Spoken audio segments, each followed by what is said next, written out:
From the Detroit Free Press, I'm Robin Chan with today's Voice Briefing. It's Friday, June 5th, 2026. I'm Violet Economova, an investigative reporter with the Free Press. Detroit's demolition dirt scandal is getting more expensive, and taxpayers could be on the hook.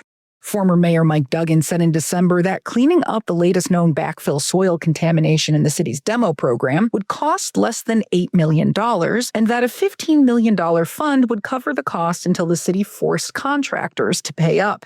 New estimates and the shutdown of a company at the center of the scandal tell a different story. Experts, including a Wayne State environmental engineer and Detroit's former budget director, project the cost of testing, removing, and replacing soil at the up to 651 sites the city suspects are contaminated could cost more than $25 million. The May closure of one of two companies the city blamed for the problems could meanwhile make it harder for the city to recoup those costs. A Wayne State legal expert said the shutdown of demolition contractor Gayanga could require the city to go after the company's leaders instead in what he called a much harder case to win. The city, for its part, said it expects to spend less than the $15 million set aside for demolition program problems and that it'll do its best to recoup costs. It declined to say how much it has spent remediating backfill soil at approximately 80 contaminated properties found so far.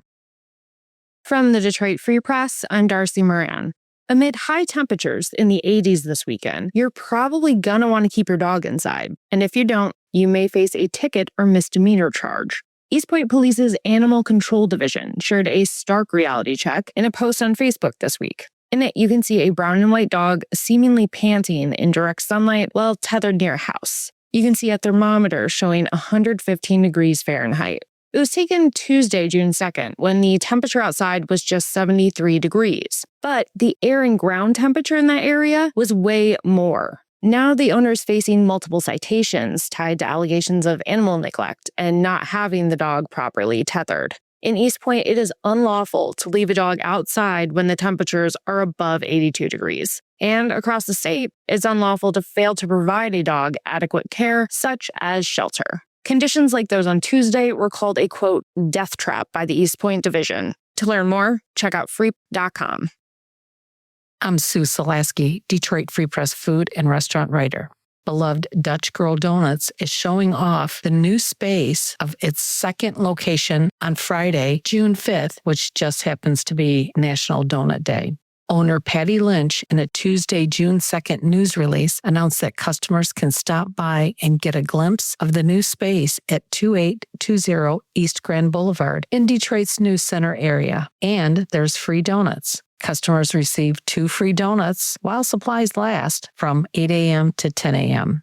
Lynch said, quote, "This is a celebration of Detroit tradition and the incredible support our customers have shown us over the years. We couldn't imagine a better day to show off the new space than National Donut Day." Pre-packaged assorted boxes with a dozen donuts can be purchased for $20 each.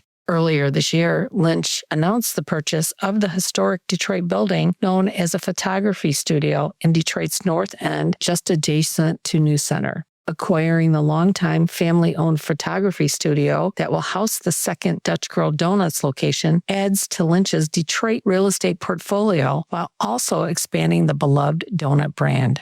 A beloved Detroit institution since 1947, Lynch bought the original Dutch Girl Donuts on Woodward in late 2023, which was operated by 3 generations of the Timmer family. In May of 2024, after remodeling, he reopened the iconic Woodward Avenue Donut Shop. Find more from the Detroit Free Press on freep.com. That's FREEP.com. Thank you for listening. Have a great weekend, and you'll hear more from us Monday.